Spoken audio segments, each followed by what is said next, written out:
Hello. Goodbye.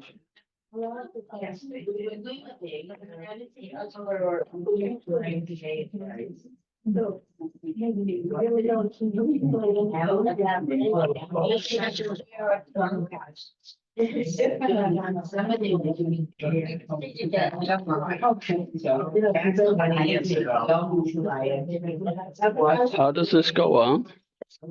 Should be on. No, it's not. Let me turn it on. Hold on. Oh, I didn't see that. Just checking. We're going to start in a few minutes.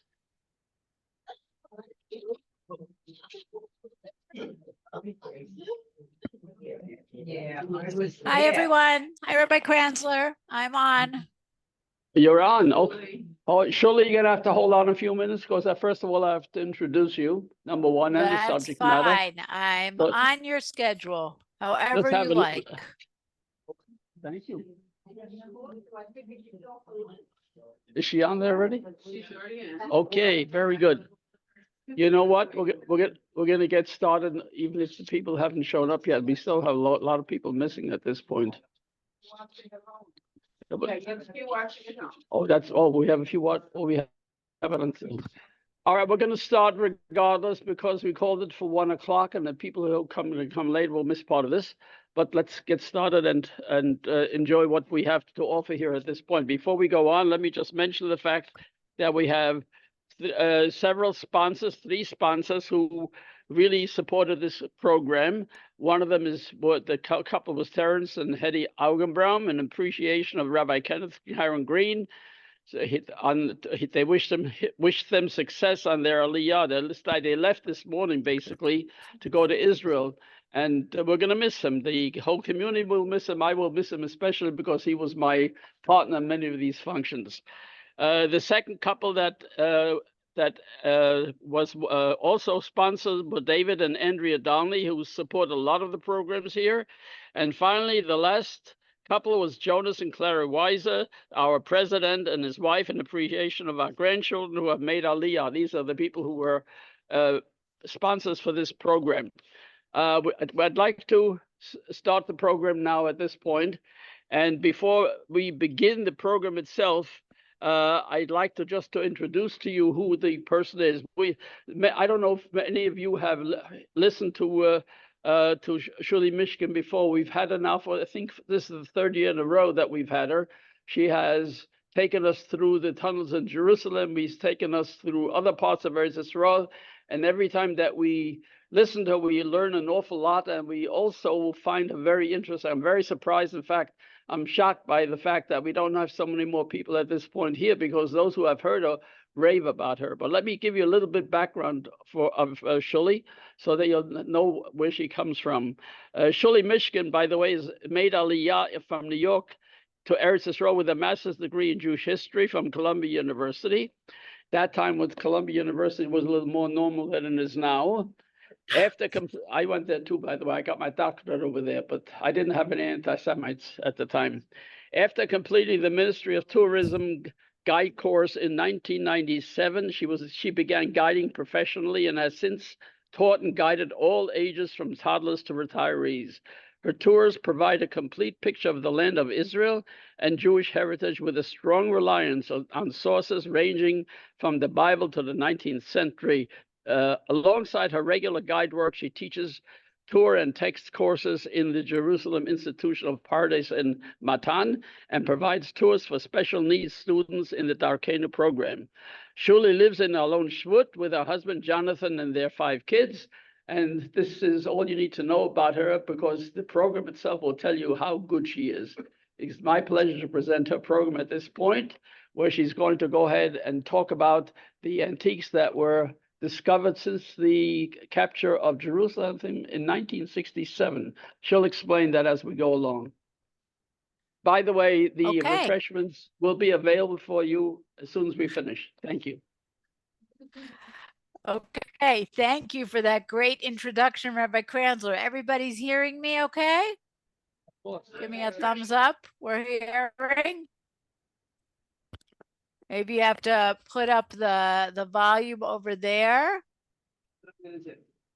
Andrea, you want to help me here? I want to know if people are hearing. Give me a Volume. response, guys. Yeah. Okay. Meanwhile, I'm going to share my screen and I'll introduce to you what our topic is today. So first of all, happy Yom Yerushalayim, happy Jerusalem Day, coming to an end here in Israel, but still very much going on by you. And of course, this is the Hebrew dates, right? The 28th of Iyar, which is the date that we commemorate taking back Yerushalayim, the old city, the Kotel, Har HaBayit, 1967 in the Six-Day War. There are many, many miracles that really are associated with the Six-Day War. It was really an astounding, unbelievable thing that nobody expected would end the way it did. And I'm sure there are people in this room who remember the fear of how the Six-Day War would play out, and people getting on planes and sending checks from America. In Israel, rabbis created new cemeteries because, God forbid, we didn't know how many people would be killed in this war. And thank God, it was an incredible victory. We got so many places in Israel, both in terms of expanding our reach to the Golan, to the Sinai, to Gaza, but also places that had so much significance to us spiritually, emotionally, Hebron, Shiloh.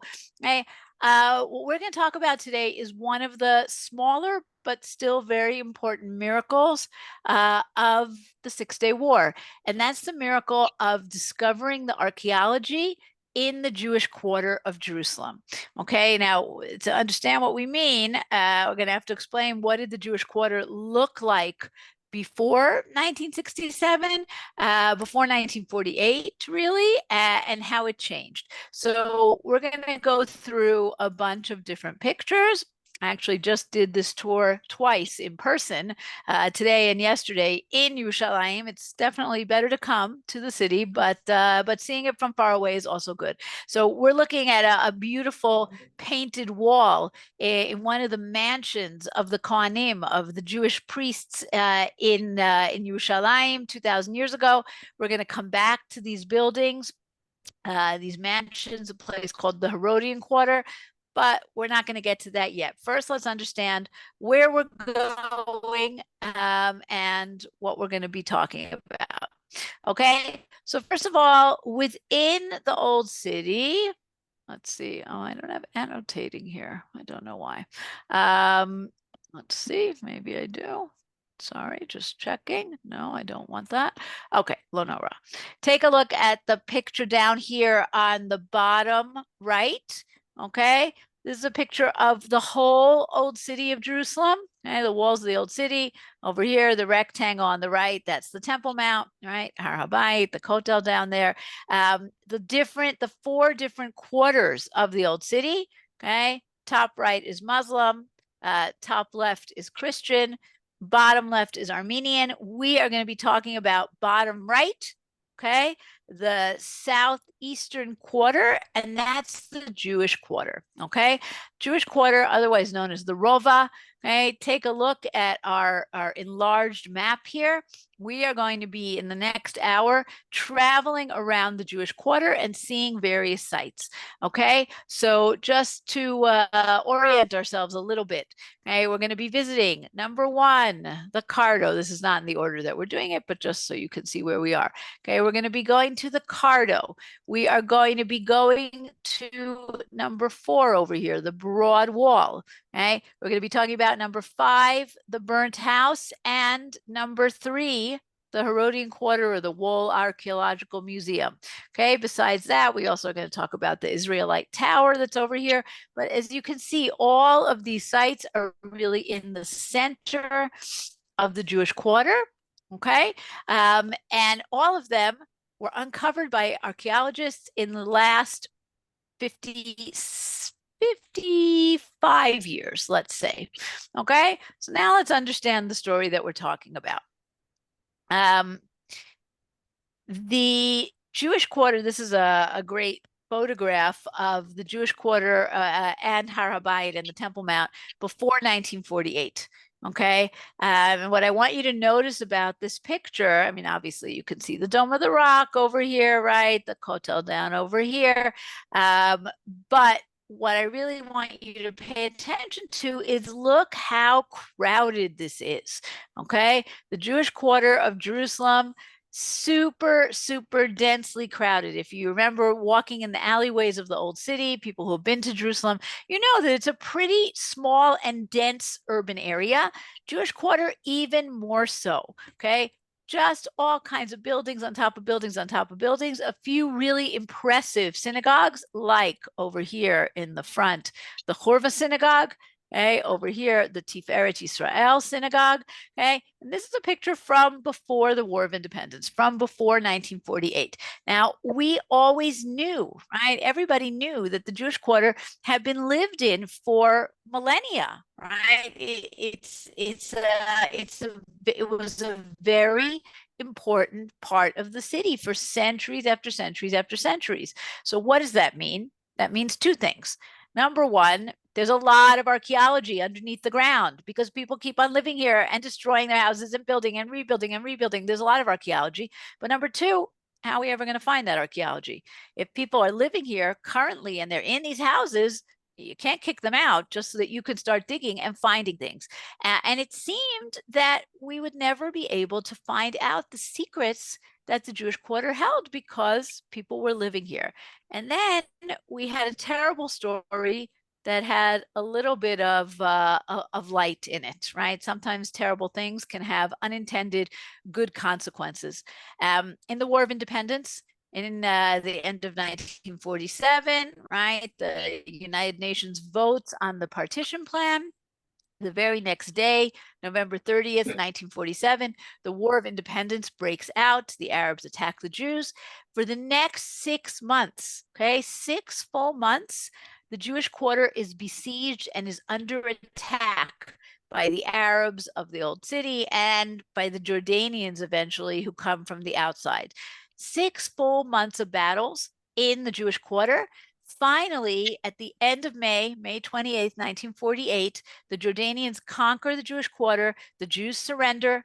The men are taken as prisoners of war to Jordan. The women, the children, the old people are brought out of Zion Gate and brought to the western part of the city. And essentially, the Jewish quarter is off limits to Jews, not just the Jewish quarter, the Kotel, Har HaZeitim, everything. It's off limits to Jews for the next 19 years. Now, the Jordanians, in order to show that they are really in charge and they are really in power, what do? They pick the big prominent buildings in the city. Let's just go back for a second, right? Remember our Chorva, Tiferet Yisrael. These are really impressive buildings that you could see from everywhere, even today. You go take a look at a view of the old city, you can see the rebuilt Chorva. Okay, and they knew everybody could see these buildings and was watching them. So what do? They blow them up. Okay, they blew up the Chorva synagogue. They blew up the Tiferet Yisrael synagogue. They desecrated other lower synagogues.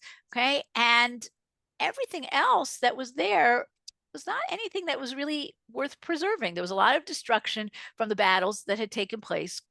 The buildings were nothing very impressive. And the Jordanians, for the next 19 years, didn't really build very much in the Jewish quarter. And what happened is 19 years later, 1967, Israel comes back. Jerusalem is reunited. And suddenly we have this question of, wait a second, all this stuff that we'd had for so many years is now gone. What are we going to do next, right? How are we now going to rebuild? What's the next step we're going to take, right? This is going to be our guide to our story today. His name was Professor Nachman Avigad. He was a very, very important archaeologist. I'll just read his quote and then we'll come back to him in a minute, right? He wrote a great book about the excavations. And in the beginning, he says it seemed that the old city would never reveal its secrets, and only an extraordinary event would create a situation where it would be possible to do serious excavations in Jerusalem. And here we had this extraordinary event, right? So much that was destroyed. And now what are we going to do next? So first of all, it's a question of who's even responsible for this place, right? Is it under the national government, the local government?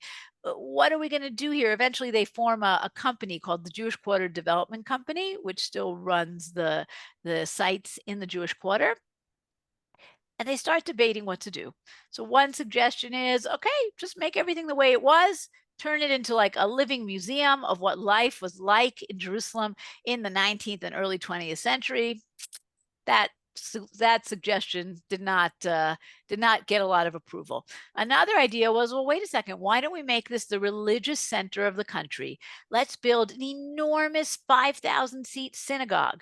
Let's have the offices of the chief rabbis here, right? Fortunately, that didn't happen either, right? But what did happen is, as they're talking about all these different ideas, they realize, well, wait a second, there's a lot of archaeology here. And we have this unusual opportunity to dig. And they make a decision, and this is a very significant decision, that on the one hand, we are going to excavate because who knows when we'll ever have this chance again. But on the other hand, while we're excavating, we are also going to build.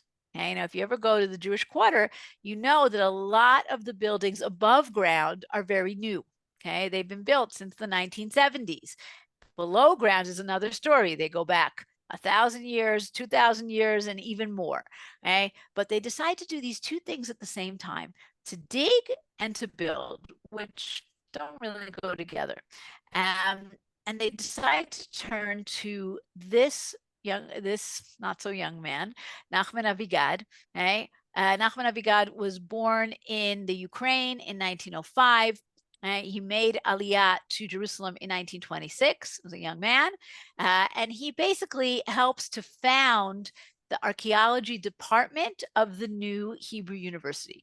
And he's part of this first generation of Israeli archaeologists, right? Before this, we don't have Israeli archaeologists. People like Binyamin Mazar and Eliezer Sukenik, and they start to excavate, and he does a lot of important things in his career.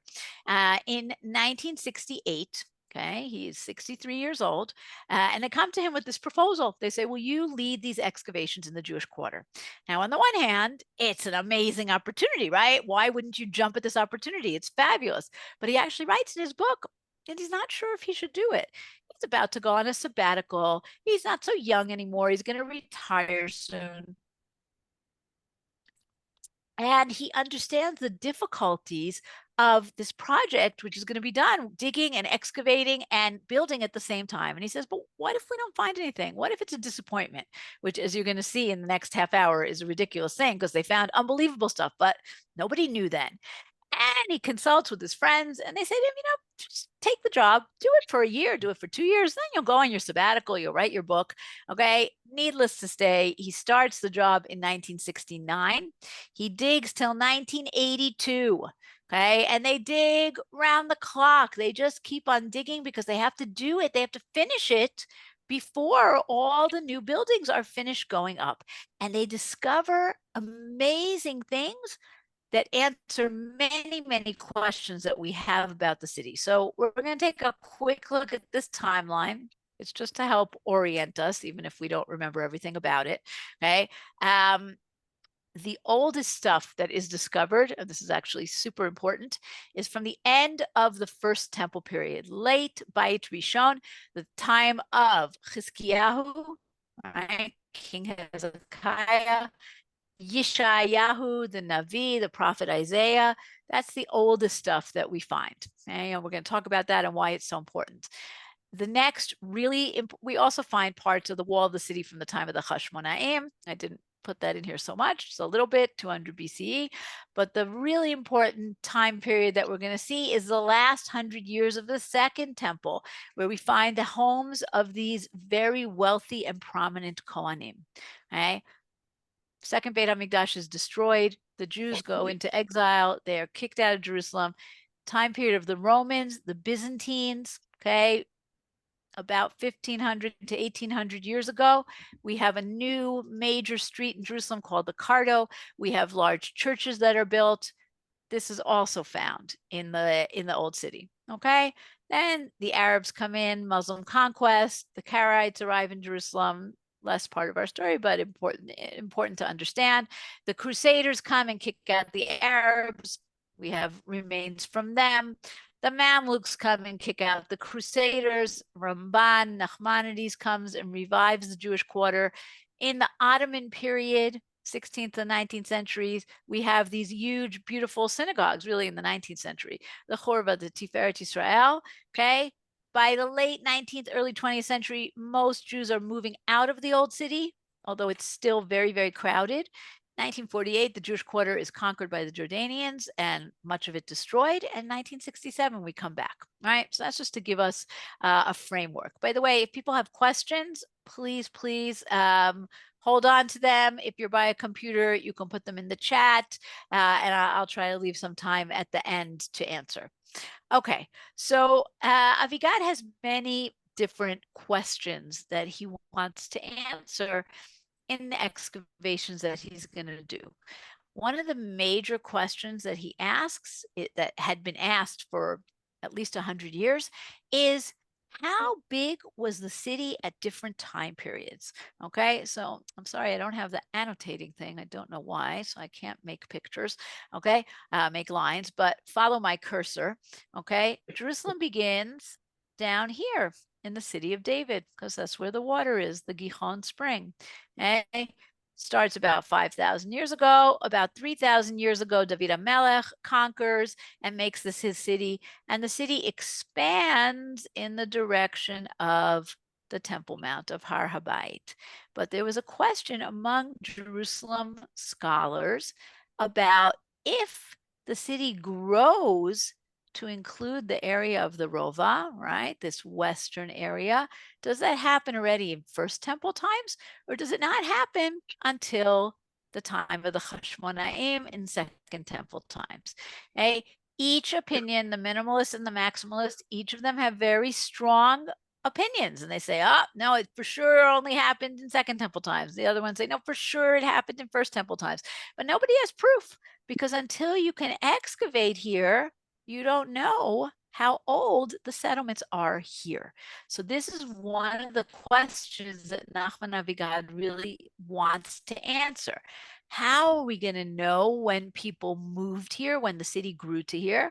Well, you could find all kinds of artifacts, and they had found things like that. Dishes, right? Pottery, idols, different small things. But that's not enough, right? Because that doesn't mean people lived here. That just means people went from the city of David. They took a little outing, right? They did a little tiyul. They had a picnic up here. They left some stuff behind.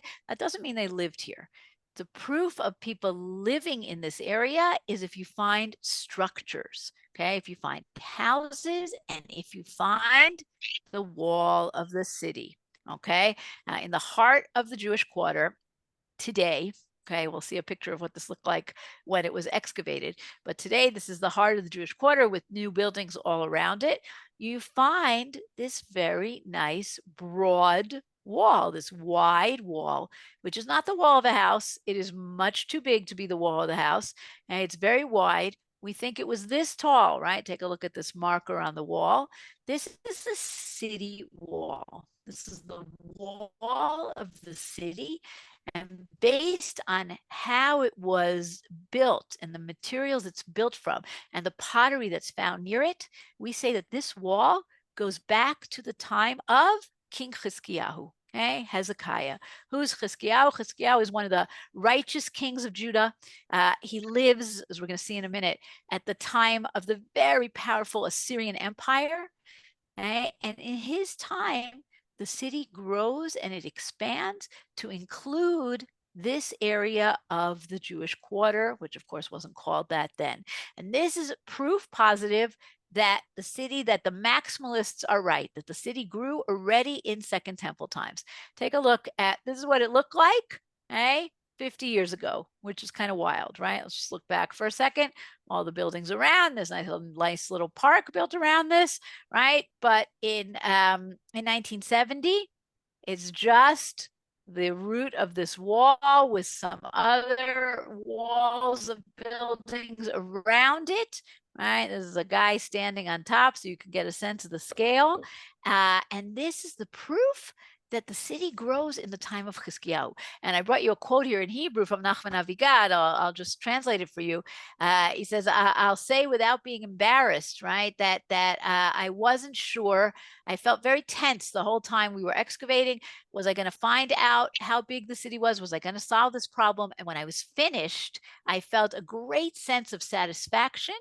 And I'll just read you the last line here. Amitai michokrei Yerushalayim muvhakim, my esteemed colleagues of the study of Jerusalem, hosifu ala hargasha hazot, they added to my feeling of satisfaction, be'omram al hachoma, shezoi hataglit ha'archeologit hachashuva shel hamea b'Yerushalayim. This is the most important archaeological discovery of this century, of the 20th century in Jerusalem. That's a pretty big deal. There were a lot of great archaeological discoveries in Jerusalem in the 20th century. So it really was a very, very big moment. It maybe doesn't look as exciting as some of the things we're going to see later from the houses of the Kohanim, but it answered this very important question that researchers had been asking. And there's another piece to it that's also very interesting. Right outside the wall are remains of a house. Okay. Now, the house is located outside the wall, not inside the wall of the city, but outside the wall of the city.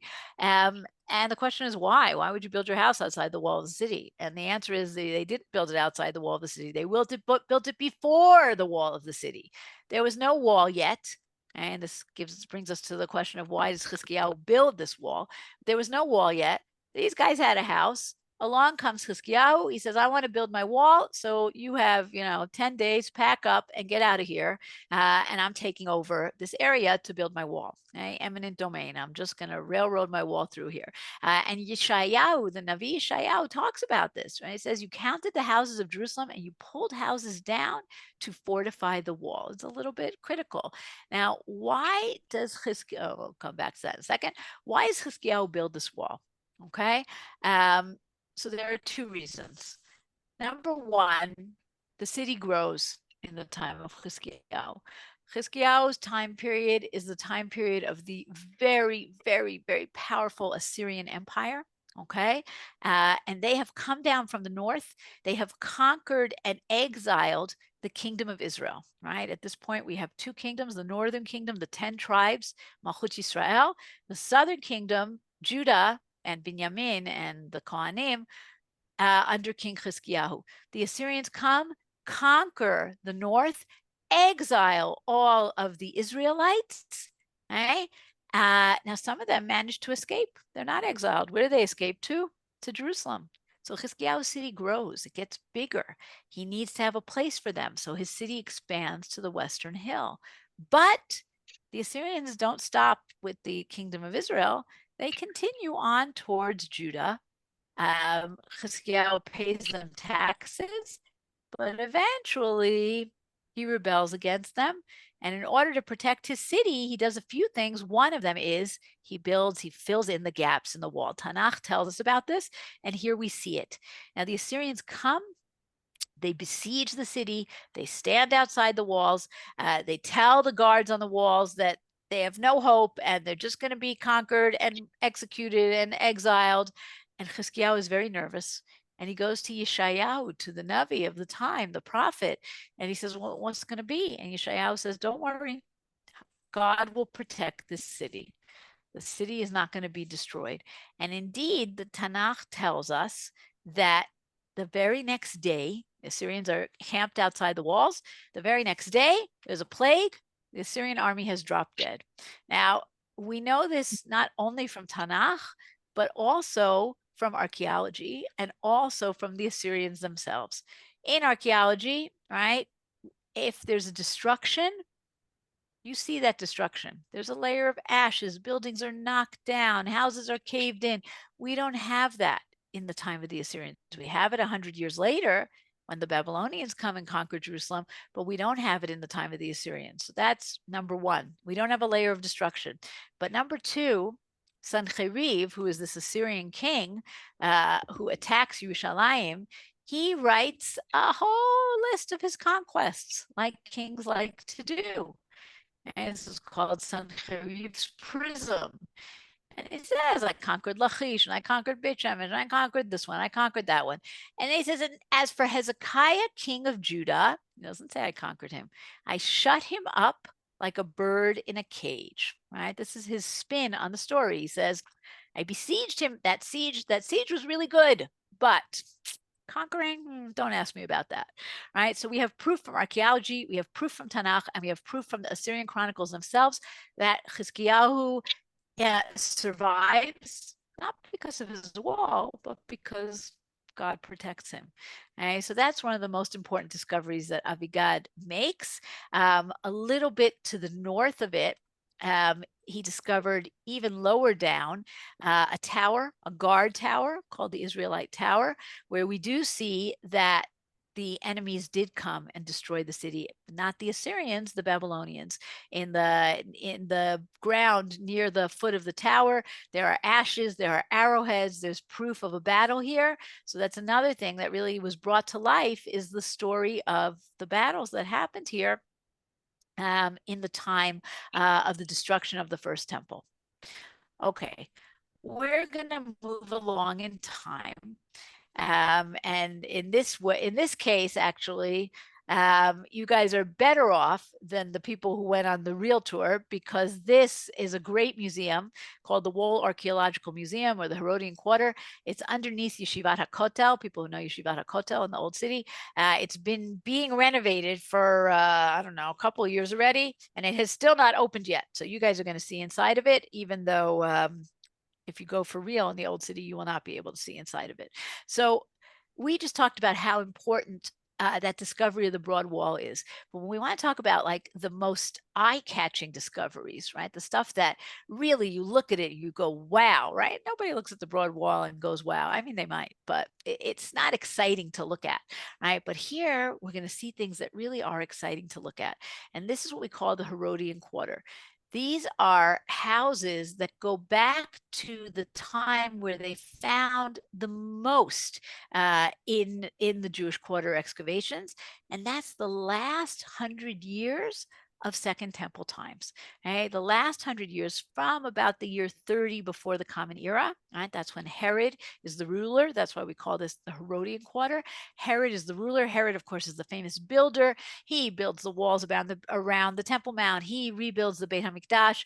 Okay, so from about his time till the Beit HaMikdash is destroyed and the Jews are exiled in the year 70 of the Common Era, 100-year period where Yerushalayim is at its peak on a physical level, right? It's very wealthy. It's very beautiful. Many, many people come. It's the biggest it's going to be for centuries upon centuries. Spiritually, not so much, right? That we're going to see in a minute. Physically, materially, Jerusalem is on a very high level, spiritually on a much lower level. And this is a complex, today it's a museum, of 6 mansions, okay? 6 homes that we have pieces of each one of them. They were very close to each other. Okay, and there were a few other homes that were nearby. One is called the Burnt House. We'll come to that, right? Another one is under the Tiferet Israel synagogue. And this was the wealthy suburb. We're going to see who lived here in a moment, but very amazing location. Okay, you can't see it from here, but in real life, you can see that this is very, very close to Har HaBayit. It's at the edge of the Jewish Quarter as you're going to go down the steps towards the Kotel. So you have, in those days anyway, people in these houses had an amazing view of the temple, and they were also very close to the temple. And it's also very impressive in terms of size, right? These are very nice size houses. The biggest one, and the one that's the closest to the Temple Mount, was 600 square meters, or in American terms, 6,000 square feet. That's a pretty not so shabby house, right? Very, very impressive. So what's found here? Okay, we find that the people here are very wealthy. Okay, that is very clear.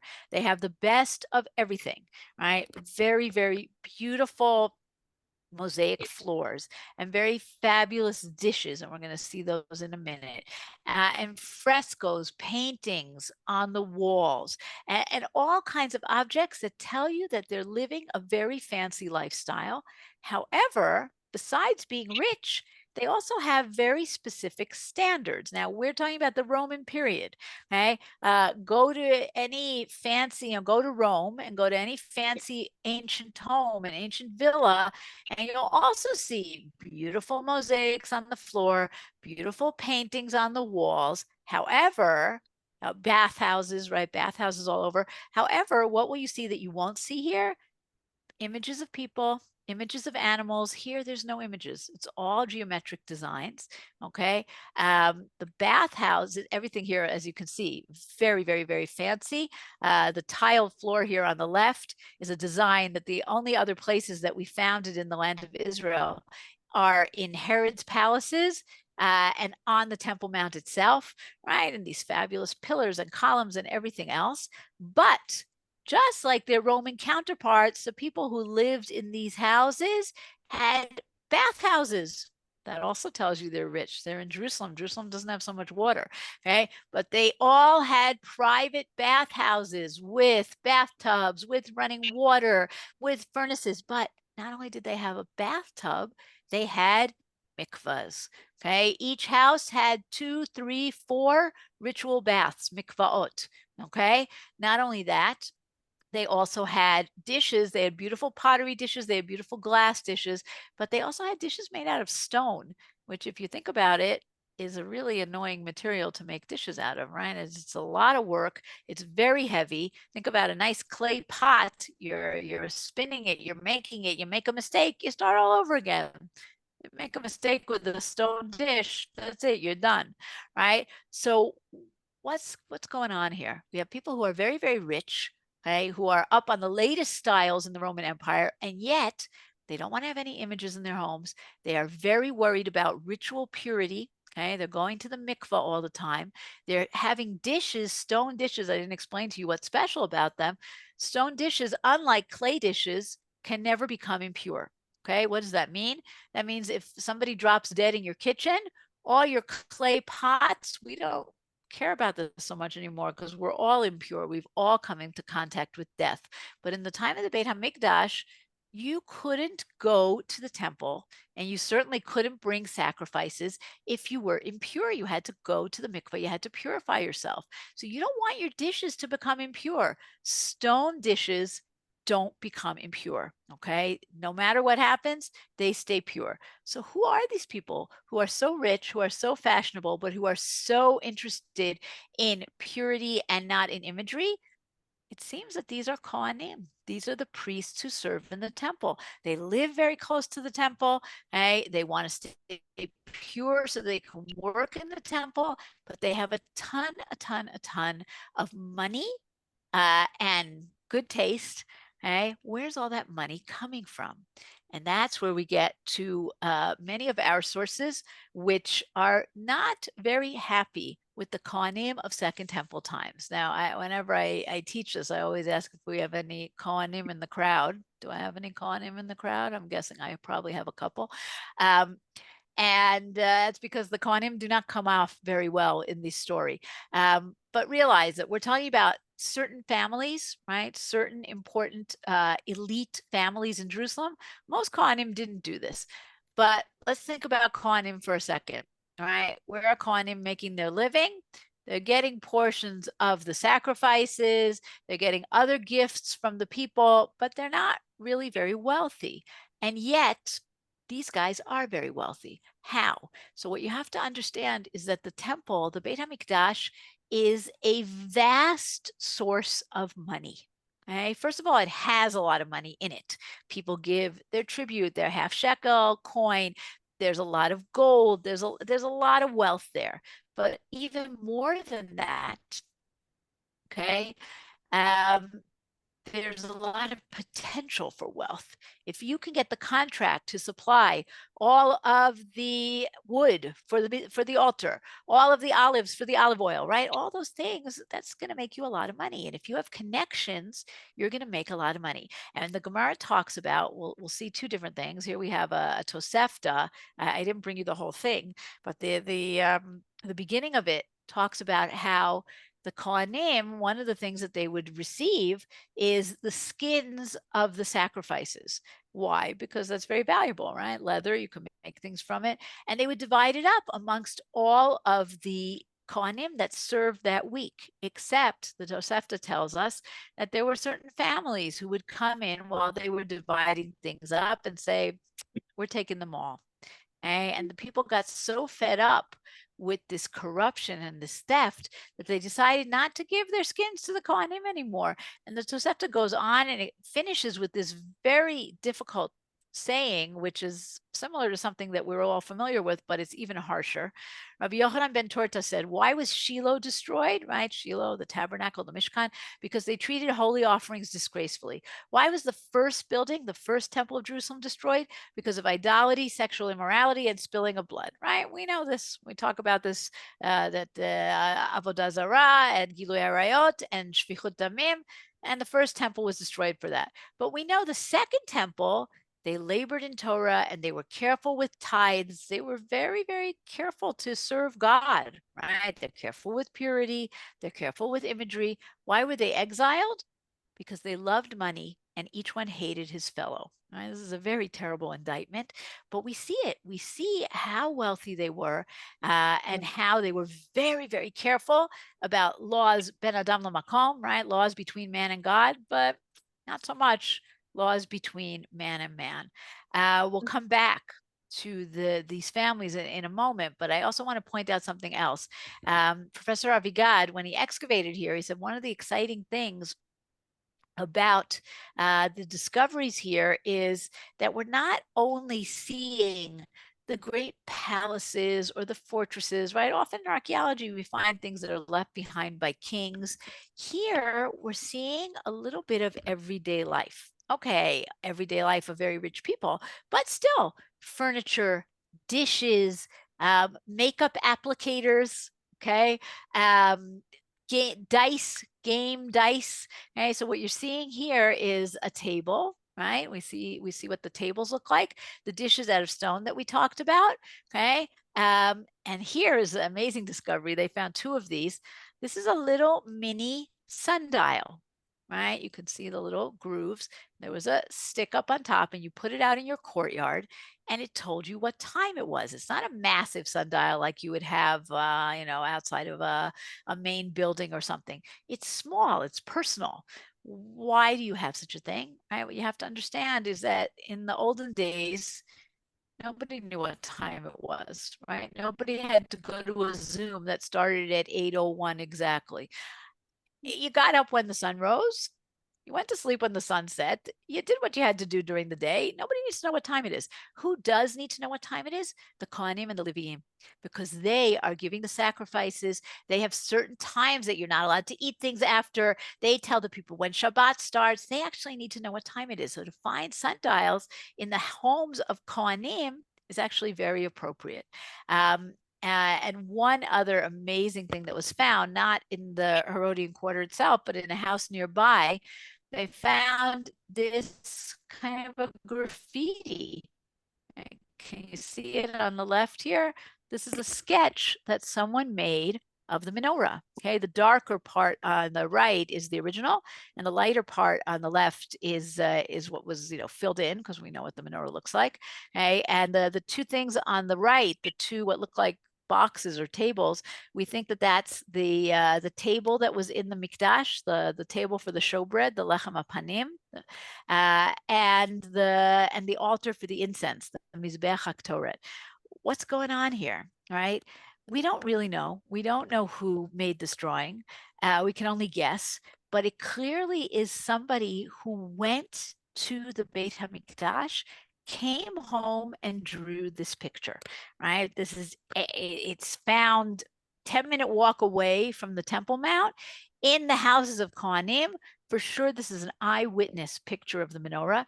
And that's actually amazing because we have hundreds, probably thousands of depictions of menorahs in Jewish history, but this is one of the earliest ones. And this goes back to an eyewitness, somebody who actually saw the menorah. Now, if you look at it carefully, it's interesting. Okay? It might look different than menorahs that you've seen depicted, mostly because of the base. Okay? Take a look at the base. The base is a triangle. we are most familiar with the famous menorah on the Arch of Titus in Rome. Okay, the Roman soldiers carrying away the menorah into exile. And there you have a base that's this stepped base. And in fact, this was such a powerful image that the logo, the symbol of the state of Israel, is the menorah from the Arch of Titus. It's not this menorah, which of course wasn't discovered when the state of Israel was created, but perhaps the menorah really looked like this. So it's a great eyewitness account of what things must have looked like in the time of the Beit HaMikdash. Okay, we're going to go to another home from the Second Temple times. This one is pretty famous. It's called the Burnt House, and it's going to get us to the story of what Avigad discovered on top of all these ruins. So the Burnt House, which today has a movie in it, it has the various things we're talking about. It has the furniture, it has the dishes, okay? But the most, two very exciting things that were discovered here, okay? One is a stone weight. You can see it in the picture here on the left. Okay, weights, think about scales, right? You had weights that you put on one side that were a certain amount, and then you put whatever you were buying on the other side of the scale to balance it out, and you knew how much you were buying. This was a weight that had a name inscribed on it. It belonged to somebody who wanted to hold on to it. Okay, and the name says either Debar Katros, or we found a very similar weight in more recent excavations that say Nidbare Katros. We're not sure what the first word means, but Katros is a name, and it's actually a name that we are familiar with from the Gemara and Psachim. And this is another not particularly complimentary description of these elite families of Kohanim. And that's what you see over here. Abba Shaul ben Botnit said in the name of Abba Yosef ben Chanin. And this is like this lamentation, right? Woe is me, oily. Woe is me due to the house of Baitos. Woe is me due to their clubs, okay? Clubs as in not like a social club, but like a club that you hit people with, okay? The people of the Kohanim of the house of Baitus is a famous family of Kohanim. They would beat people up, okay? Woe to me due to the house of Chanin, another family of Kohanim. Woe is me due to their whispers. What does that mean? Their whispers? They would go to the Romans and they would tell on people and get them in trouble if you didn't do what they asked. Woe is me to the house of Katros. Ah, here's our Katros. We have them right here. Woe is me about them? Woe is me to do to their pens. They would write letters to the governor, get this guy in trouble, blah, blah, blah. Woe is me to the house of Yishmael ben Fiachbi. Woe is me due to their fists, right? This one's not very subtle. They would beat people up. Their fathers were high priests, and their sons were temple treasurers, and their son-in-laws were temple overseers or merchants, and their servants strike the people with clubs.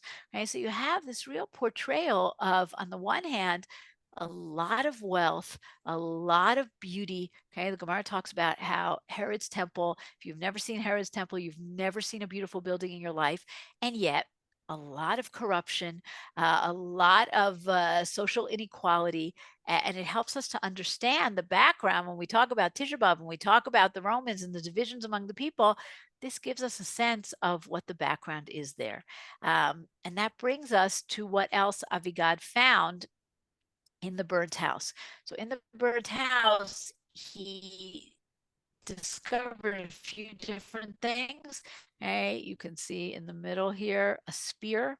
Okay, he also discovered skeletons, arm bones of a young woman, but perhaps most significantly, he discovered that the whole place was covered in a thick layer of ashes.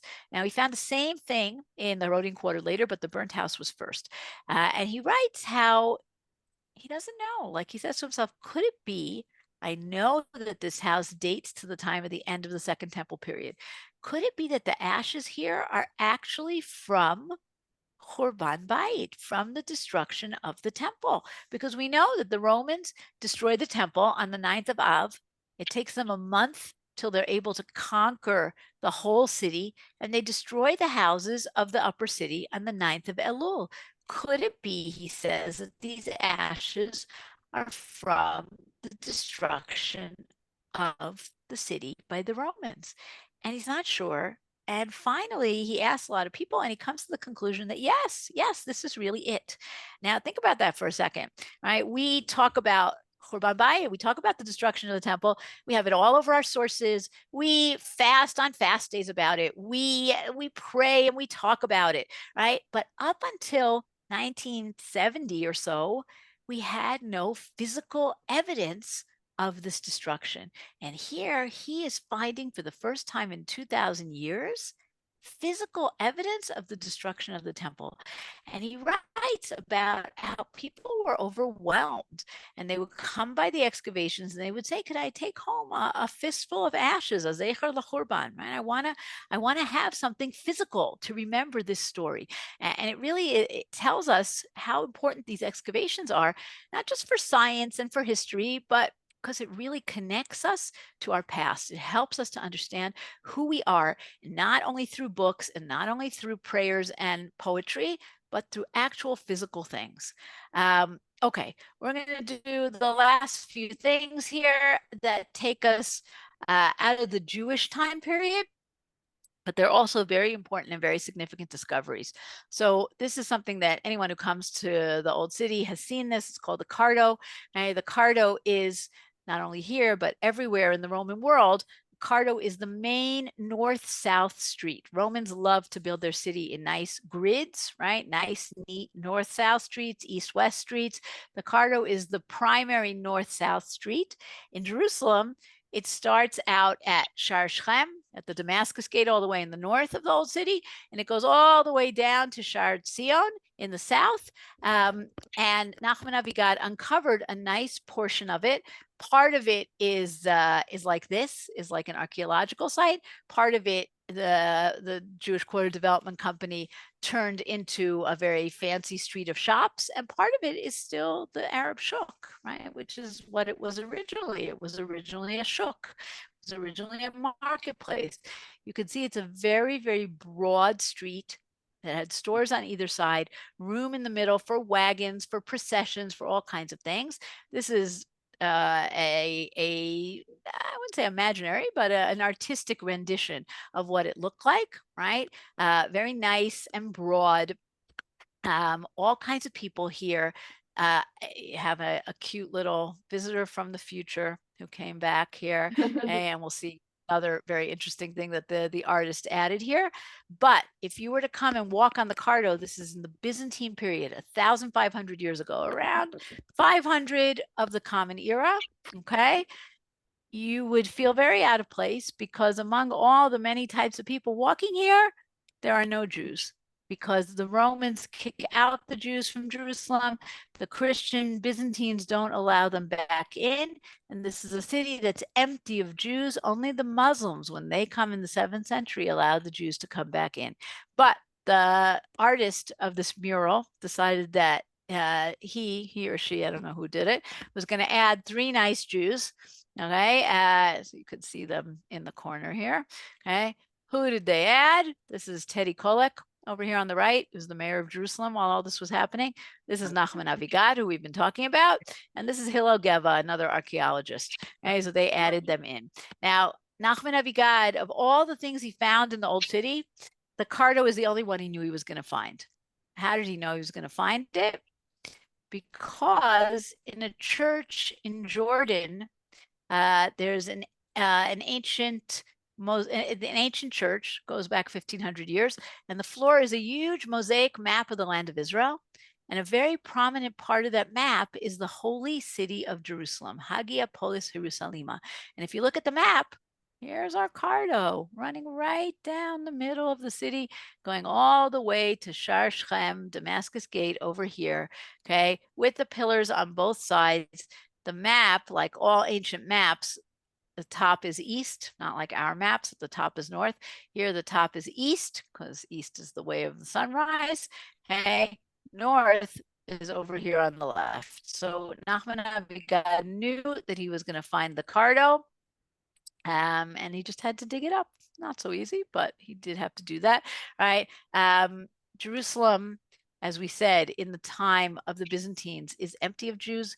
We have this very kind of a nasty explanation by a Christian scholar named Jerome in the 4th century, where he talks about how Jews are forbidden to enter the city, right? Until today, it has been forbidden for those poisonous hypocrites, he's talking about us, to enter Jerusalem because of their murder of the prophets, including the last one, the Son of God, right? He connects this not to the Romans who didn't care about Jesus, but to the fact that we were against Christianity, and that's why this is our punishment. They may come only to cry, because then they are permitted to mourn the ruins of the city in exchange for payment. Okay, and he goes on to say that one day a year, the Jews are allowed to pay money to come and to mourn what they lost. On the day that the Romans conquered and destroyed Jerusalem, what's that day? Tisha B'Av. You can see the members of this nation, women wearing rags, old men carrying a burden of rags and years, gathering to mourn and proving by their bodies and their clothes the meaning of the anger of the Lord, right? And this is just this very nasty description of how the Christians are triumphant and their churches are shining and the Jews are just in rags and have no claim to the city at all. Today, the Cardo has been restored. The pillars have been put back up. We saw that really nice mural, and they added in just recently mosaics, modern mosaics, but in the style of olden times, showing the different stores that might have been along here, right? A spice store, a pottery store, all different kinds of things like that. Okay, just quickly, one of the periods that also was represented that we see a little bit of is the Crusaders 1,000 years ago. They had a market. Today, this is where most of the like food places, the bagels, the pizza, the falafel of the Jewish quarter are. But this was a market in Crusader times. And there's also a garden as you walk on the way down to the Kotel. There's a picture here on the left that also was part of the Crusader Order of the Hospitallers. Okay. Now, the discoveries in the Jewish quarter are not finished. Okay, there's archaeology that's going on all the time in Jerusalem. Okay, a lot of it is by accident. Somebody decides they're going to, make a basement underneath their house. And this is not only in the Jewish quarter, this is in other parts of the city as well. And they'll discover an ancient cistern or a mikvah or something else. But there also are excavations that are done on purpose by archaeologists. Okay. One of them is, restoring the walls around the old city. The walls around the old city are about 500 years old. Okay. But we have parts of them that are much older, and parts of them go back to the wall from First Temple times, right? We saw that broad wall, Chizkiyahu's wall. Today we're finding more pieces of that wall in the walls of the old city, as well as by the city, the Tower of David. There's an excavation called the Kishla, where they found part of Chizkiyahu's wall. We're discovering today they've done a renovation and a new building underneath the Kotel Plaza. This is from a few years ago, this picture. Today, the building is already up and the excavations are in the basement of the building. But at the back of the Kotel Plaza, of the Western Wall Plaza, they found another Cardo, another main street from the time of the Byzantines. And they found mikvaot from Second Temple times. And they found a large house from First Temple times. And we're just discovering new things all the time. Down in the city of David, we're discovering new things all the time. We're finding the remains of the main road that went from the Shiloh pool up towards the Temple Mount. So there's just constant discovery and always something new that's happening in the old city. And we are really very fortunate to be able to be living in this time where we'll be able to see all of these incredible new discoveries. I don't know if people want to ask questions, make comments. Happy to hear. Rabbi Kranzler, do you want to take questions and moderate? Because it's a little hard for people to talk, No I problem. think. Have the microphone facing towards. Yeah. Yep. Just turn it around. Take it off the whole thing. Now that works. Okay. First of all, I think we should all say thank you for a marvelous presentation. I don't think any of you knew what to expect, but you got a very pleasant surprise. So did I, and I'm delighted. I'm only so sorry that so many more people could have come today and they didn't come. It's their loss. But in the meantime, she's willing to answer questions. Anybody have any questions about ancient times of the Jewish people? Any questions? You mean they're all answered? And Wow. also there's some people Wow, who- I've never had everything answered. That's pretty impressive.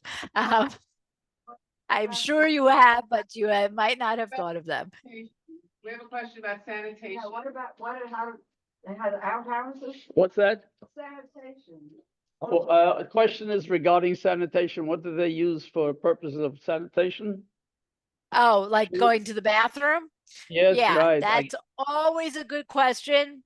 Toilets are an excellent question. We are fascinated by toilets throughout history, right? All of us. So it's true. Who doesn't like a toilet? So we actually have found ancient toilets here and there, not on a large scale. Okay. Yes, thank you. Anyone on Zoom can ask questions in the chat. The bathhouses that we talked about in the basements of people's houses, those usually also included some form of a toilet, okay? But the ordinary people, which is, I have to say, would have been most of us in the old days, you're just going behind your house somewhere, right? But we do find here and there some toilets, very famous one in the city of David, going back to First Temple times, telling us that this is a house of very rich people, right? Because the days before indoor plumbing, you had to have somebody who's cleaning out that toilet all the time. Okay, so you have servants. We have a very famous statement in the Gemara. Maybe Rabbi Kranzler wants to finish it for me. Eza ha'ashir, who is rich? How would you answer that sentence? Finish that sentence.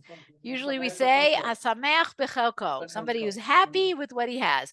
But there's an alternate ending in the Gemara. Ezehu Ashir sheyesh lo beit kisei samuch lebeito. Someone who has a toilet right next to his home. Anybody who has a L'shulchano. bathroom Okay, in the so we house. are all Let me- very rich. So you should all May be I just happy say how rich something? you are. Can I say something? Those who learned Daf Yeah. Yomi will know basically that it mentions in the Torah quite often the fact that they used to go ahead and go to their outhouses outside of their homes. They had no bathrooms in the times of the Talmud in the homes. They had bathrooms. They went into the woods. In fact, they mentioned the fact they didn't have toilet paper, so they used to use stones for that purpose. In other words, in the good times of the Gemara, people went outside in the back of their yards, and they had trees and bushes, and that's where they went. And they built certain dividers to have some privacy. But basically, even in those days, that we did not have the bathrooms that we have today. In fact, the funny thing is this: I remember when I was a child, and this was in Germany. I was born there. And we went to visit my aunt in Stuttgart. That was one of the big cities. And I remember at that time, she lived in a 3 or 4 story house. And in order for you to go to the bathroom, you had to go to the second floor. In the hallway, there was a door, opened that up, and it had a big opening and a seat. And basically, this is in 19, Why? let me put it this way, 1930s, I guess, 1940, I was born 28, so it must have been in the 30s.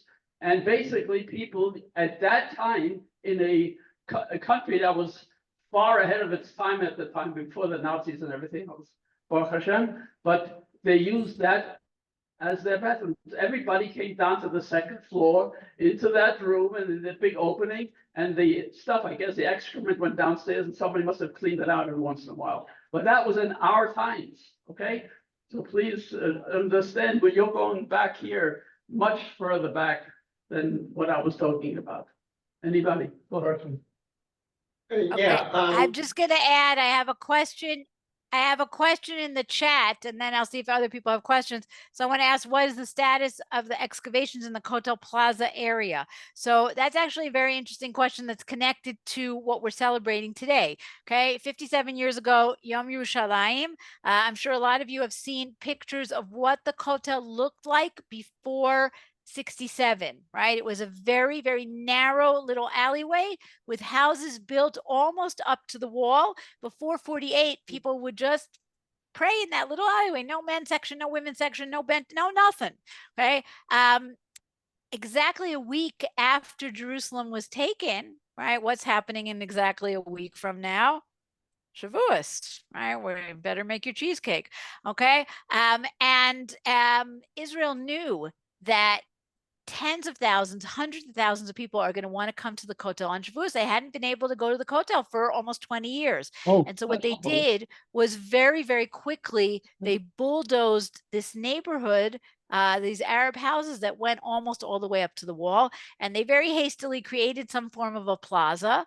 But, you know, in Israel, there's nothing so permanent as something temporary. And for decades and decades, nobody excavated. They had the plaza and nobody did anything with it, but everybody knew that there was stuff underneath. So in the last, I don't know, probably 15 years, the Western Wall Heritage Foundation, the people who do the Kotel tunnels, they decided they were going to build a building at the back of the Kotel Plaza. And before they built, they started to excavate. So they've done a huge excavation there. And that's what I showed you at the end. And they really have discovered a lot of things. Today, the building is completed. You can't go into it yet, but it's completed. And the excavations are under a glass floor, and you can see them. I don't know if you can go down to there because you can't see it yet, but there are always new things being discovered. Okay, was there another question? Rabbi Klanzer, I'm going to let you call on people. Okay, no, I'm calling on somebody. Yeah, if you had a house with 6,000 square feet, what were the rooms like? What different types of rooms did they have? I mean, that's a huge house even by today's standards. Oh my gosh, it's a huge house. Exactly. Okay, so interesting question. That one, that enormous one, is the one that is closest to the Temple Mount, right? It's the most east. And what we think, we don't know for sure, but what we think is this was the residence of the Kohen Gadol, of the high priest, right? Just like the White House is the president's residence, doesn't belong to any one person. Whoever was the Kohen Gadol lived in that house. Now, what does that mean? Just like the president needs a big house where he can have receptions and he can entertain people, same thing. The Kohen Gadol, it's maybe hard for us to picture because we think of the Kohen Gadol, we think of Yom Kippur, maybe Seder Avoda, but the Kohen Gadol was considered by the Romans to be like the king, right? And he had really a political presence. And so a large part of this house is an enormous kind of enclosed courtyard, but also very decorated with beautiful paintings on the walls, okay? The rooms themselves, we're not talking about enormous rooms with, ensuite bathrooms. The rooms are pretty small, but you had at least 3 stories. The bottom floor was all water installations, bathrooms, tubs, mikvahs.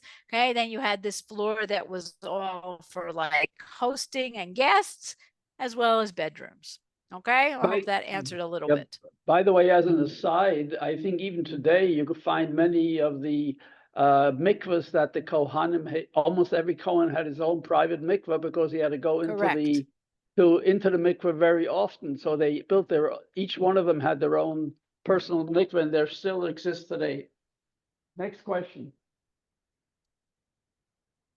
Yeah, I asked my niece Yael Ziegler what archaeology they found. I know your niece very well. She's my neighbor and my friend. Certainly. What archaeology did they find in Alon Shavut? And she said a tiny bit, because they could see Hanukkah, and they could see the light from Hanukkah. But were there other archaeological findings around Alon Shavut?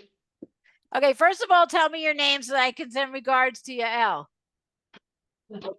What's your name? David, her Uncle David. Her Uncle David. Okay, so on the outskirts, so thank you. I also live in Alon Shvut, in Gush Etzion. On the edge of Alon Shvut, on the hill kind of above where the main neighborhood is called Givat Achish, they found a village that goes back to Second Temple times, with cisterns, with mosaics, with mikvaot.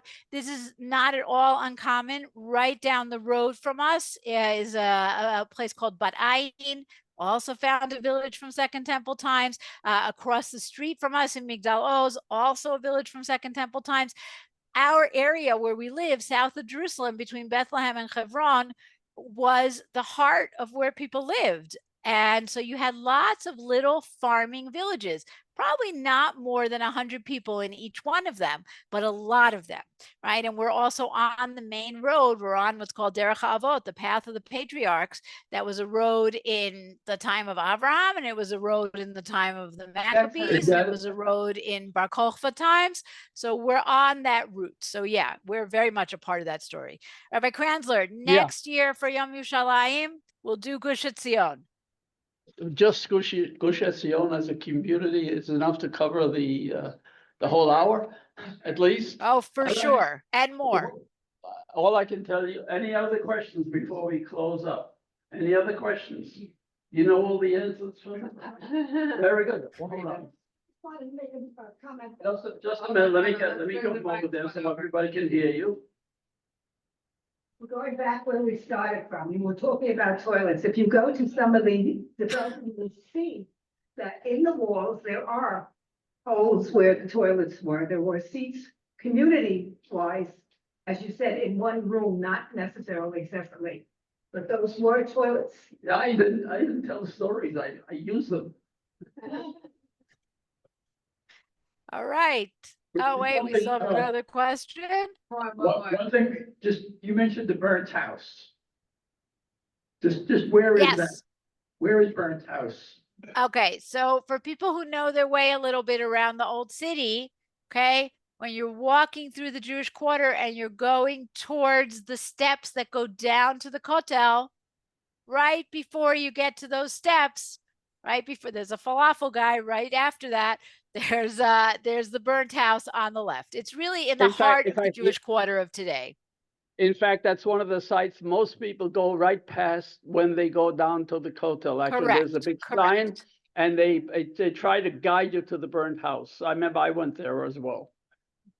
Any other? Oh. Okay, we had one more question. Yes, this young lady. Usually in communities, they have piles of waste, like just rubbish and stuff that people have discarded when they live there. And I just wondered if anything interesting has been found from any area around there that I'm sure that people must have dumped things, like we dump our furniture, you know. Oh, for sure. So, yeah. Garbage is super important. Archaeologists love garbage. Okay. Garbage tells you many, many things, right? What can garbage tell you? It can tell you what people ate, right? If I go into the garbage where you guys are, I'll know what you had for lunch, and I'll know how much money you have because I'll know if you bought takeout, right? Garbage tells you about diet. Garbage tells you about what kind of dishes they use. So yeah, for sure, garbage is explored. One of the places where they look through a lot of garbage is in the city of David, because it's down at the bottom of the hill. And so how did people throw out the garbage in the old days? You didn't go to the dumpster. You threw it down the hill, right? You opened up your window, you dumped it down the hill. So whatever was at the bottom of the hill, you're going to find piles. So for example, in the city of David, they found a whole bunch of fish bones from First Temple times. And you say, really? But Jerusalem is nowhere near the sea. Why are there fish bones, right? And what it tells you is that people had money and they would pay for merchants who would come from Yaffo, right, a long walk away, and who would either bring, a preserved fish, pickled fish, whatever it was, but the city had enough money to support a fish market. All right, so that's a very interesting thing, right? You could talk about all different kinds of things, but garbage for sure, very important. Okay, if as a finale, please, we have food to be eaten on the left side of the room. If we had it covered, please help yourself to the cookies and to the coffee. Oh, no cookies for me. I'd love to feed you over there, but I don't think it works that way. But the next time you come, all right, happy Yom Yerushalayim, everybody. It was wonderful. Thank you very all. much for a very fascinating talk. Thank you, everybody. Okay, thank you, everybody, for coming, and please help yourself. We have a lot of food.